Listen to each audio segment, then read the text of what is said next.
ഇതാണ് glass പെയിൻറ്റിങ്ങിന് use ചെയ്യുന്ന പെയിൻറ്റും ലൈനറും. പിന്നീട് ഇത് OHP ഷീറ്റ്, ഗ്ലാസ്സിന് പകരം യൂസ് ചെയ്യുന്നത്. നമ്മൾ ഇതിലാണ് വരയ്ക്കുന്നത്. ഇനി ഗ്ലാസ് ലൈനർ ഉപയോഗിച്ച് വരച്ചു തുടങ്ങുകയാണ്. ഒരറ്റത്തുനിന്ന് വരച്ചു തുടങ്ങണം, അല്ലെങ്കിൽ വിട്ടുപോകാൻ സാധ്യതയുണ്ട്. അതിനാൽ ഒരറ്റത്തുനിന്ന് ഗ്ലാസ് ലൈനർ വെച്ച് ഔട്ട്ലൈൻ കൊടുക്കണം.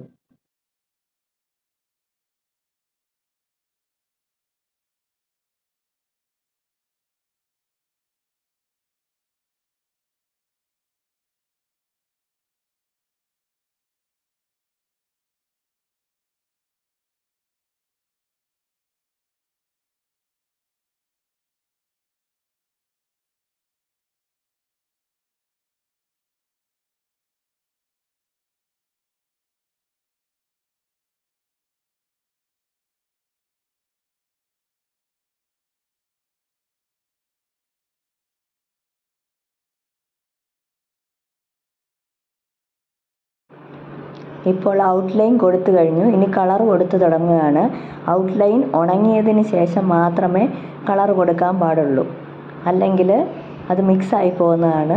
നല്ലതുപോലെ ഉണങ്ങിയതിന് ശേഷം ഓരോ കളേഴ്സായിട്ട് കൊടുക്കാവുന്നതാണ്. റോസാപ്പൂവിന് റെഡ് കളറാണ് കൊടുക്കുന്നത്.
ഇപ്പോൾ പെയിൻറ് ചെയ്ത് കഴിഞ്ഞിട്ടുണ്ട്. ലീഫിന് ഗ്രീനും റോസിന് റെഡും.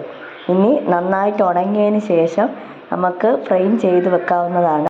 ഇപ്പോൾ ഗ്ലാസ് പെയിൻറ്റിങ് ഒരുവിധം എല്ലാവർക്കും മനസ്സിലായി കാണുമല്ലോ. ഇനി അടുത്ത ക്ലാസ്സിൽ ബോട്ടിൽ ആർട്ടാണ്.